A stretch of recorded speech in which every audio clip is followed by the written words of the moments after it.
what I've done is I've added this metal piece. It's a chunk off a barrel. This is about 19 inches from this pad. I'm about 4 inches above the feed here. Just give myself a lot of room, to put this barrel on. There's going to be a barrel clamp between this barrel, this chopped off barrel, and the full-size barrel, which you don't see in the picture yet. We'll be able to put the full-size barrel on top and then clamp them together. And then we can unclamp them and take it off for cleaning, and that'll expose this whole area for cleaning. Because the riser and the bottom parts are made with insulated brick, I don't need to add any further insulation. They don't need an insulation jacket around them or anything like that. And then I've cut a 10-inch exhaust hole here. Now I made it 10 inches, I made it extra big so that there wouldn't be as much friction with the gases are going to come down the barrel and then they gather up.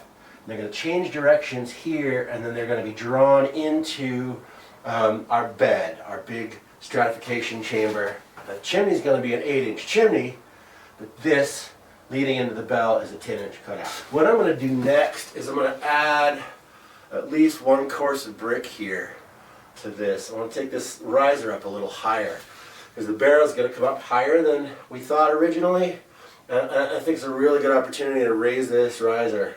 Because really you want this riser to be as tall as you can get it within practical limits, Alright, so I take my tape measure, and I'll measure this guy. The barrel's 35 inches. So if I put 35 inches on top of this, where my hand is, 35 inches. So that gives us 1 course easy plus a little bit of extra gapola on the top for fluid, for the gases to move properly. I like creating extra space. Remember, all the numbers in the book are minimum numbers, not maximums. That's important to know. There really isn't a maximum that I'm aware of, other than, taking too much heat out of the system and making it not run because the chimney's not hot enough. Now what I'm going to do is I'm going to cob this guy up. Before I cob it up, I'm going to get a little clay slip all over everything. One of the things I typically do is I use some straw and clay slip. So I get the straw around it and a little cob around that.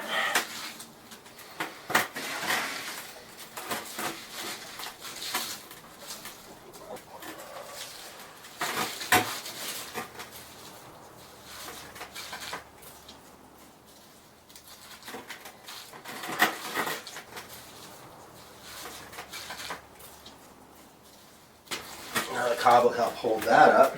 I'll add more straw.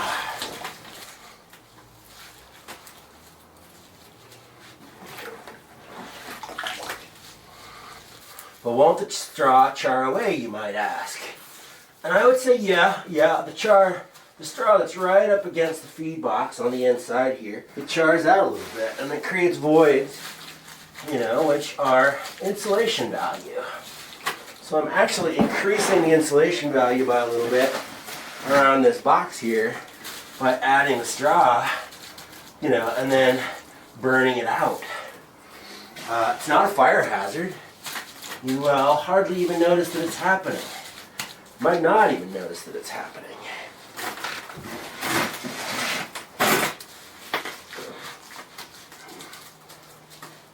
Okay.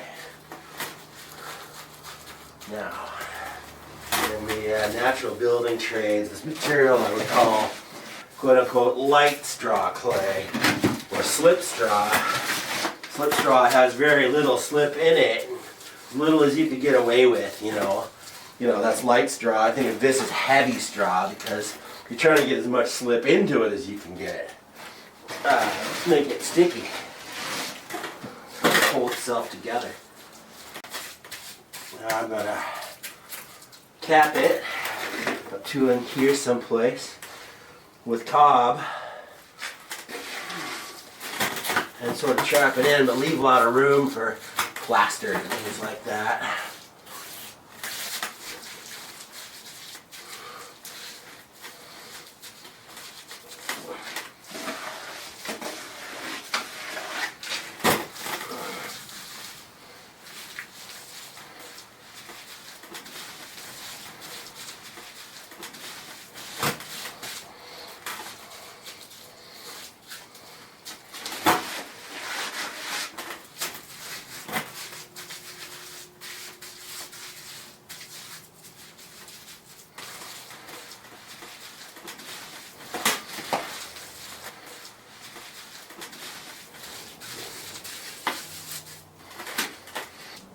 I like working with wet cob because the amount of effort it takes to make it into one piece, which is the goal when you're working with cob, is minimal.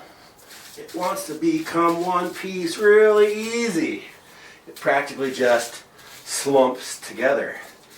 Now, the risk of working with really wet cob, of course, is that it'll slump right off. So, I think the key to all that is to know how much to work it.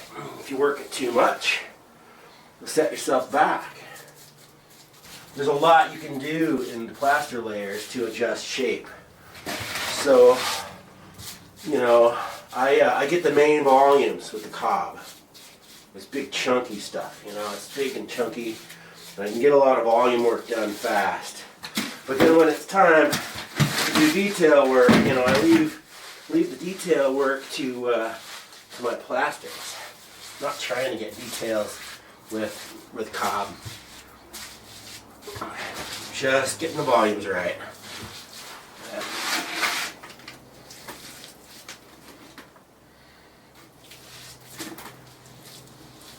Yep, see, every time I touch it, I let go of it, it sags. So the more you touch it, the more it's going to sag. Do just enough, get the general shape you're looking for, and then get off it. That's pretty good all the way around down there. Alright, I'm going to do a little bit of external sealing around the outside of the barrel. And then we'll do a test fire. Fire this thing up.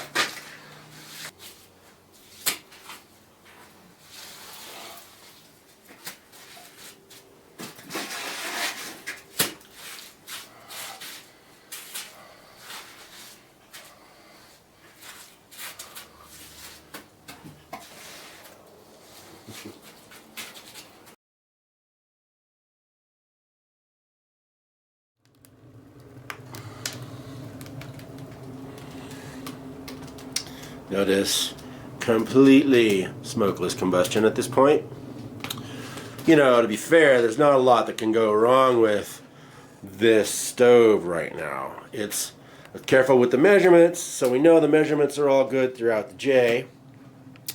And it's wide open to the world, you know, there's nothing preventing or there's no, I should say, there's no real back pressure on the system. There's no barrel on it, there's no piping in there, there's no bench. So it's kind of stretching it a little bit to call it a test fire necessarily. But what this first fire is going to do is it's going to heat up the firebox, heat up the metal parts around here, and create expansion joints between the parts, just because they'll expand and contract and push that wet cob a little bit out of the way. Alright, so you know, if you let this thing dry completely before you put your first fire in, chances are pretty good that you're going to crack the cob up. You know, it happens. It's not really a big deal. But because I'm not waiting for that, because I'm just going to let it rip, I'm going to automatically create those expansion joints, and it won't crack the cob up. Alright,